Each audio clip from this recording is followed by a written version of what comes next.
Video में सभी का स्वागत है भाई। कैसे हो आप? तो हरियाणा में सीईटी आपको पता है 26-27 जुलाई को है। उससे ही रिलेटेड मैंने अपने चैनल पे डालने लग रहा हूँ मैं कि हरियाणा के बच्चों को कुछ ना कुछ हेल्प मिल जाए। तो उसी के उसमें जितने भी हरियाणा में पेपर हुए हैं नए सीईटी आने के बाद वे सोल्व करवाऊंगा। तो अब मैं 5 सबसे पहले पेपर लेकर आया हूँ। 5 नवंबर 2022 को हुआ था फर्स्ट शिफ्ट का। अब जो ये सेम क्वेश्चन देख पा रहे हो ना, ये एसएससी में 2023 में आया था। ठीक है, तो वही हरियाणा वाले किसी से कम नहीं है। ठीक है, अब इस क्वेश्चन को हम कैसे करते हैं उसके बाद मैं और चीजें बताता हूँ आपको। तो देखिए, पहला क्वेश्चन हमें दे रखा है कि 126 प्रति किलोग्राम 135 प्रति किलोग्राम वाली चाय को तीसरे प्रकार की चाय के साथ 1:1:2 के अनुपात में मिलाया जाता है और मिश्रण का मूल्य 153 प्रति किलो आता है। तो तीसरे प्रकार की चाय का प्रति किलोग्राम मूल्य क्या है? तो कोई दिक्कत की बात नहीं है। हमने मान्या कि है ना, ये एक्स मान्या हमने। ठीक है, तो 126 अगर एक के उसमें मिलाई जाती है 126 रुपये, 135, और तीसरा हमने मान्या एक्स 1:1:2 के उसमें मिलाया जाता है। हमारा जो आखिर में आता है वो 153 आता है। ठीक है, तो कितना आ जाएगा? देखो 3 और 4 लगभग हमने मान्या 4 किलो के लगभग। ठीक है, तो 4 किलो मानना हमने, क्योंकि हमने एक एक यूनिट मान ली है सारी, है ना। ये 2 किलो, ये 1 किलो, 1 किलो। तो 126 और 135 कितना आ जाएगा हमारा? ये 11 और ये 261 गुणा में एक्स, है ना। अब ये देखो 4 × 12, 60 और 1 61, इसमें तक गया हमारा। तो कितना आ जाएगा हमारा? ये 2x है। ठीक है, ये 1 आ गया हमारा। ठीक है, तो 60 है ना, ये 5 देखो और ये 3। अब हम 2 से करें, 2x से करेंगे तो 17, है ना। 2 तक करेंगे तो हमारा कितना आ जाएगा?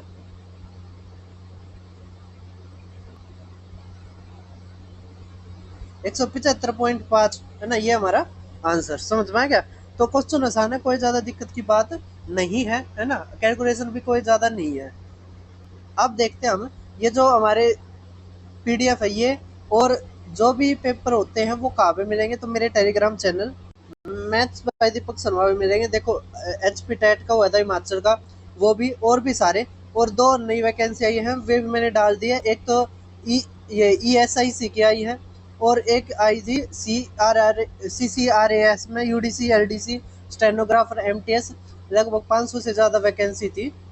तो भाई अब हम देखते हैं अपना सेकंड क्वेश्चन क्या कह रखा है। देखो ये LCMHCF का है। LCMHCF भी मैंने करवा रखा है, मैं बताऊंगा इस क्वेश्चन के बाद। कह रखा है 3 अलग अलग सिग्नल बिंदुओं पर ट्रैफिक लाइटें 45, 75, 90 सेकंड के बाद बदलती है। यदि वे सभी इतने बजे एक साथ बदल रही थी तो अगली बार कितने बार बदलेगी? तो कुछ नहीं है। अब देखो एक साथ कह रखा है, एक साथ मतलब, एक साथ का मतलब है इनका हमें क्या लेना पड़ेगा? एलसीएम। क्या लेना पड़ेगा? एलसीएम। ठीक है, घंटियां एक साथ बजे या सिग्नल की लाइटें एक साथ हो, ये जब भी एक साथ की बात आए ना तो हमें एलसीएम लेना होता है। या एक सर्कुलर रेस का जब होता है जिसमें कहते हैं कि इतने मिनट इतने मिनट, तो वो जो इनिशियल बिंदु था या जो सबसे पहले जहाँ से रेस रुक रही थी वहां पर कितने मिनट के बाद मिलेंगे। तो इस तरह की जो आती है ना लैंग्वेज, उसमें हम एलसीएम लेते हैं। तो अब यहाँ से एलसीएम हमारा कितना आ जाएगा? तो 150 तो आएगा नहीं, है ना। देखो 45 तो 90 इसमें आ जाएगा, है ना। अब 15 पंजे 15 छिक, है ना। तो 90 गुणा में 5 करना पड़ेगा, है ना, क्योंकि देखो 15 पंजे 15 छिक है। तो अगर हम ले रहे हैं, देखो 15 तो आ गया, 6 भी आ गए, 5 और लेना पड़ेगा। तो 450 सेकंड के बाद ये क्या होगी? दोबारा बचेगी। अब 450 का मतलब क्या होता है? अगर 360 के उससे मतलब 60 के उससे देखें तो 42 मतलब 7 मिनट जमा में 30 सेकंड। ठीक है, अब 30 और 15 45 आना चाहिए, 45 एक ही में है, और 20 में जोड़ देंगे तो 27, है ना। तो 7:27 45 सेकंड हमारा आंसर आ गया। सभी को समझ में आ गया? कर दोगे? अब देखते हैं हम। अब जैसे मेरा चैनल देख पा रहे होगे, तो मैंने सीईटी को टारगेट बनाकर एक हरियाणा महारिवीजन के नाम से करा है। तो उसमें जैसे सीईटी जो फुल सिलेबस है, जो HCFLCM का ये सवाल था और भी जो सवाल है वो मैंने इनमें करवा रखा है। तो 2 पार्टों में वीडियो है, तो इन दोनों को करना। अब तीसरी वीडियो ये रही जो रिकॉर्ड हो गया आगे, फिर चौथी, ऐसे ऐसे सारा का सारा सिलेबस पेपर से पहले आपको यहाँ पे मिल जाएगा। अपने दोस्तों के साथ जरूर शेयर करना। अब करते हैं आराम से हम क्वेश्चंस। अब भाई कोई एडवर्टाइजमेंट नहीं, कोई कुछ नहीं। अब देखो क्वेश्चन करते हैं बस जल्दी से जल्दी। कह रहे दो संख्या का योग 45 है, अंतर योग का नौवा, मतलब इसका नौवा कितना आ जाएगा 5, अंतर 5 है। कह रखे एलसीएम बताओ, तो कोई दिक्कत नहीं है। अगर अब संख्या निकालोगे बड़ी संख्या तो क्या करना पड़ेगा, अगर ये डिफरेंस ये जोड़ है तो जोड़ का आधा कर दो तो 25 आ जाएगा। अगर आपने छोटी संख्या निकालनी है, ये 25 आ गया ना, छोटी संख्या तो घटा के आधा कर दो तो 20 आ जाएगा। अब 25 और 20 का हम एलसीएम लेंगे तो हमारा क्या आ जाएगा 100, तो 100 हमारा आंसर। ठीक है, अच्छा बनाने की कोशिश की गई थी लेकिन इतना कुछ खास नहीं है क्वेश्चन में। ठीक है, अब देखते हैं हम नेक्स्ट क्वेश्चन जो आपका 2024 5 नवंबर को आया था, 2022 में आया था। एक आदमी और एक लड़का 40 दिन में काम करते हैं, मिलकर एक काम को 40 दिन में करते हैं। खुदाई की जो में उनकी गति 8:5 है, मतलब ये एफिशिएंसी का रेशियो है। ठीक है, तो जो टोटल वर्क हो जाएगा वो हमारा वर्क का फार्मूला होता है एफिशिएंसी गुणा में टाइम। टाइम तो दे दिया, एफिशिएंसी इनका जोड़ तो 13 बटे में कह रखा है। तो वह काम पूरा करने में कितने दिन लगेगा लड़के को, लड़के के जो दे रखी है वह है 5। ठीक है, तो हम 5 से भाग कर देंगे तो कितना आ जाएगा 13 8 104, तो 104 दिन में हमारा काम कंप्लीट। ठीक है, अब कह दो कि 5 से भाग करने के बाद डेज कैसे आया, क्योंकि देखो 5 क्या था एफिशिएंसी, अगर वर्क को एफिशिएंसी भाग कर देते हैं तो हमारा टाइम आ जाता है। ठीक है, तो 104 दिन में जाके लड़के से काम होगा। ठीक है, तो क्वेश्चन अच्छा बनाया गया था। अब देखते हैं नेक्स्ट क्वेश्चन को। अब देखो क्या कह रखा है, एक भूखंड को इतने में बेचा जाता है तो मालिक को 15% का नुकसान होता है, तो मतलब 15% का नुकसान, तो 100 में तो घटाओगे 15 कितना आ जाएगा 85। 85 इक्वल टू 18,700 कह रखा है इसने। 15% का लाभ मतलब 115 है ना, तो देखो कितना आ जाएगा। तो अब एक चीज देखो यहाँ पे, अगर इसका रेशियो ले लेवा हम दोनों का तो ये आ जाएगा 23 पंजे, ये आ जाएगा 17 पंजे। अब देखो ये क्या कर रखा है 11 तो गुणा कर रखा है, तो इसी तरह इसको भी 11 से गुणा कर देंगे तो 253 हमारा आंसर। ठीक है, कितना आसान था पढ़ना। अब कह रखा हमें कि अगर एक आर्टिकल को 20% के प्रॉफिट में बेचा जाता है तो मान लिया सीपी 100 है, 20% का अगर प्रॉफिट होगा तो एसपी 120 आ जाएगा, तो 5:6 हमारा आंसर। ठीक है, ये ध्यान रखना, पहले एसपी पूछ रखा है सीपी पूछ रखा है। अब ये क्वेश्चन देख पा रहे होगे, क्या रखा है कोलोजस्ट अप्रोक्सिफिकेशन ऑफ सॉल्यूशन, इसमें कुछ नहीं दे रखा है। 0.33 था, 333 गुणा में 0.25 गुणा में 0.499 गुणा में 0.125 और गुणा में 24 था। ठीक है, तो इसका निकालना हमें अप्रोक्सिफिकेशन। ठीक है, अब कुछ नहीं है इसमें। अब भाई यहाँ पे 24 था ये लास्ट में। ठीक है, अब देखो 25 का तो क्या आ जाएगा 1/4, इसको हम 500 मान लेते हैं। ठीक है, तो 0.5 मानोगे तो 5/10 गुणा में 125 बटे में 1000, तो 1/8 आ गया गुणा में 24। ठीक है, तो 8 तिया 24 आ गया। ठीक है, अब यहाँ पे देखो ये क्या है 0.333। अब ये है ना 0.3 है और ये बार बार है, इसको हम मान लेते हैं 0.3 बार, और 0.3 बार होता है हमारा 3/9 मतलब 1/3। ठीक है, तो 3 से 3 गया, 5 से काटेंगे तो 2, तो 1/8 हमारा आंसर। ठीक है, अप्रोक्स हमने निकाल दिया, काफी अच्छा था। अब ये जो हमारी स्टेटमेंट थी, ठीक है, यहाँ पे 24 था, बस ये लिखा नहीं गया था, इस कारण मुझे बाद में आपसे लिख के बताना पड़ा। अब कह रखा है यदि x एक 3 अंक की संख्या है, y x के अंकों को किसी भी तरह से व्यवस्थित करे के प्राप्त की गई संख्या है। हमने मान लिया 3 अंकों की कोई भी संख्या मान लिया, हमने मान लिया क्या मानना हमें 123 मान लो।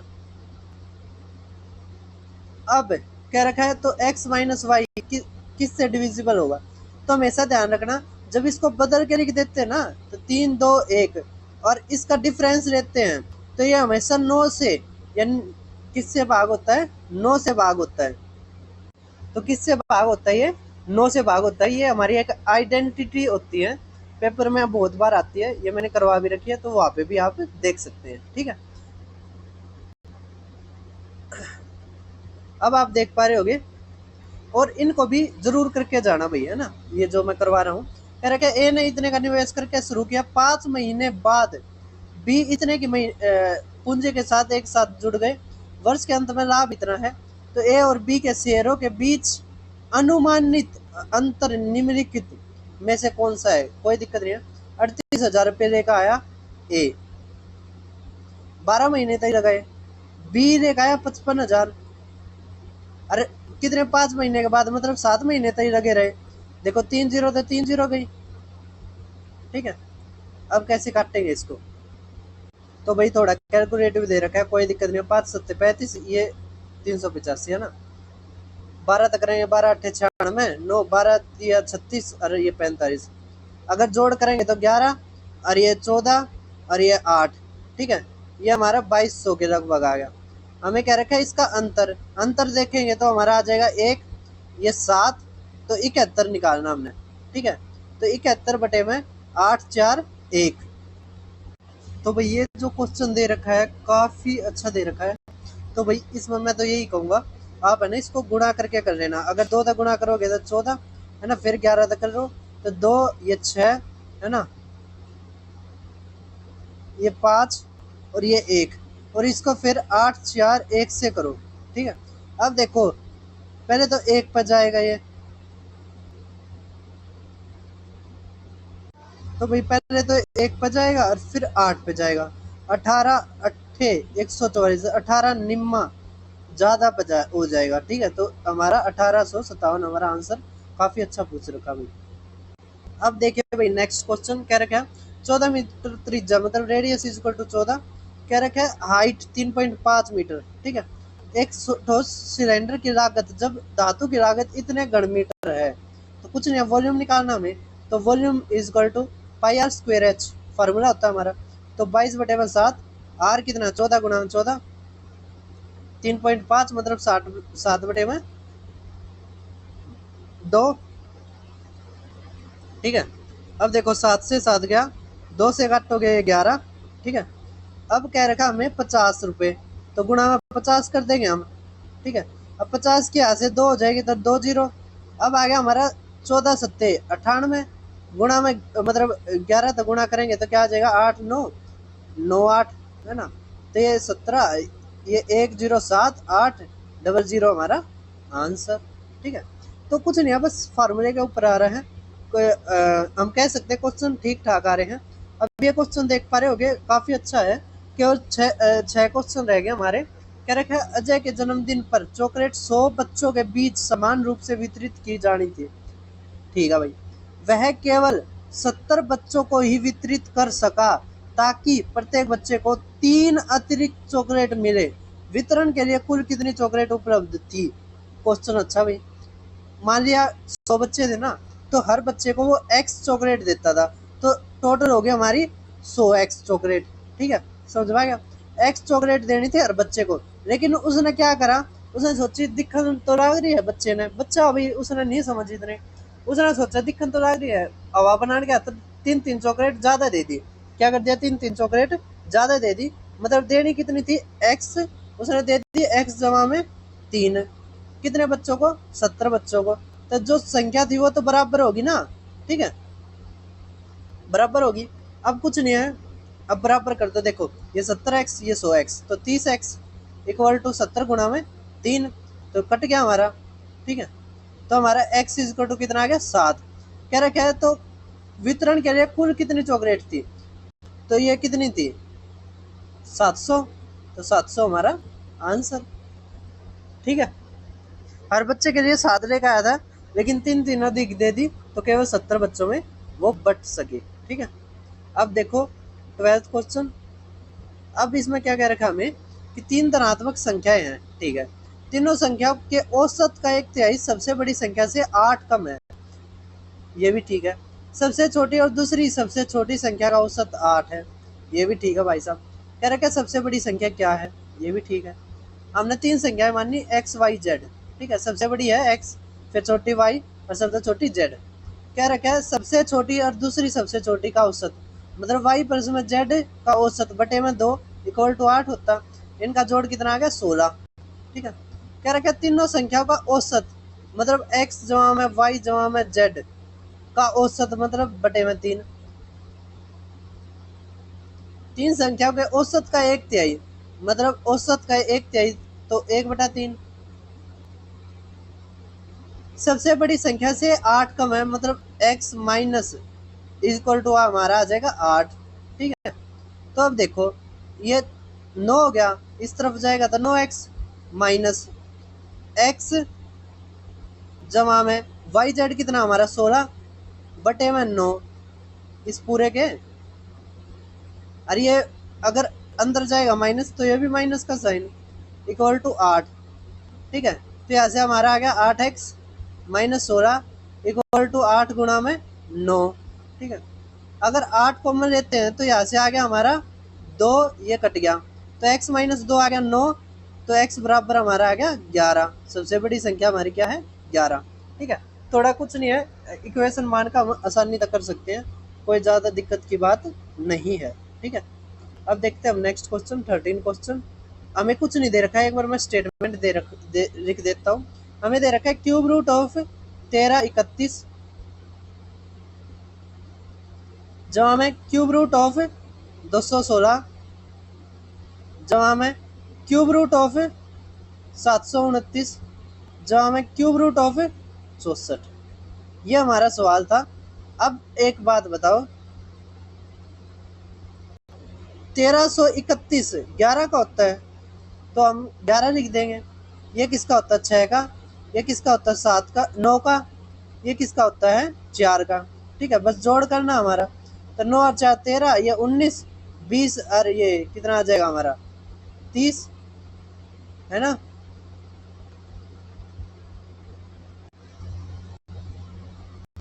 आंसर भाई 30 आना था, पता नहीं चाहिए था ऑप्शन में कुछ होगा, क्वेश्चन ऐसे ही था। ठीक है। क्वेश्चन ठीक है, ऑप्शनों में हो गया होगा, कोई दिक्कत नहीं है, आपको कॉन्सेप्ट समझ में आ गया है। अब देख पा रहे होगे 14वां क्वेश्चन क्या रखा है कि income of A B C. क्या रखा है, जो सी से बी की इनकम 20% कम है तो 100 ये 80 आ जाएगा। क्या रखी है कि ए से 10% ज़्यादा है बी से, तो ये कितने आ जाएगी 88। क्या रखा है, income of A B C का रेशियो निकालो, कोई दिक्कत नहीं है। 4 तक काटो, ये 22, ये कितना आ जाएगा 20, ये कितना आ जाएगा 25, तो 22:20:25 हमारा आंसर। अब देखो क्या कह रखा है कि साधारण ब्याज पर एक राशि 7 वर्षों में दोगुनी हो जाती है। दोगुनी हो जाती है मतलब जो पहले प्रिंसिपल 1 था, अब अमाउंट हमारा क्या आ गया 2, तो एक इंटरेस्ट होगा 1/1 गुणा में 100 बटे में 7, है ना। तो ये हमारा क्या आ जाएगा, रेट ऑफ इंटरेस्ट। अब क्या रखा 4 टाइम कब हो जाएगी, मतलब इंटरेस्ट हमारा 3 कब हो जाएगा, गुणा में 100 बटे में रेट हमारा क्या आ गया 100/7, तो 7 ऊपर चला जाएगा, 100 से 100 गया हमारा, ये क्या आ गया 21 हमारा आंसर। ये बिल्कुल एग्जैक्ट क्वेश्चन मैंने अपने महारिविजन में करवा रखा है, आप उसको जरूर देखना। उसमें मैंने ना मतलब जो क्वेश्चन आ रहे हैं उनको ध्यान में रख के करवा रखा है। अब आप देख पा रहे होगे ये क्वेश्चन कह रहे हैं श्रीमान एक्स के पास कुछ पैसे हैं, उसे यह पैसे 5 मजदूरों के बीच 1/2 1/3 1/4 1/5 और 1/7 के अनुपात में वितरित करना है। तो उसके पास न्यूनतम कितनी राशि होनी चाहिए ताकि प्रत्येक मजदूर को रुपयों के स्टिक संख्या मिले। तो एक बात बताओ, उसने 2 3 4 5 7 के मल्टीपल में रुपये चाहिए, है ना। मतलब चाहिए तो इनका एलसीएम निकाल के या तो 1 गुना 2 गुना 3 गुना इतने में तो चाहिए, तो पता बांट सके सही तरह आप, है ना। वो तो है नहीं कि वो 1 रुपया और 50 पैसे दे देगा, क्योंकि पैसे चलते नहीं है। तो हमें मल्ट फ्रैक्शन में तो चाहिए ही नहीं, तो हमें एलसीएम लेना किसका 2 3 4 5 7 का। अब देखो ये तो 20 आ गया, ये से 8 आ गया, और ये 7 का कितना आ जाएगा फिर 420, ये हमारा एलसीएम आ गया। तो 420 तो कम से कम उसको रुपया चाहिए, 420 के मल्टीपल में चाहिए, तो 420 हमारा आंसर। तो भैया आज का पेपर होता खत्म, सेकंड शिफ्ट का बहुत ही जल्द आएगा, तो आप चैनल को सब्सक्राइब करना, वीडियो को शेयर करना और भैया अपने दोस्तों के साथ शेयर कर दो, उनका भी भला हो जाए।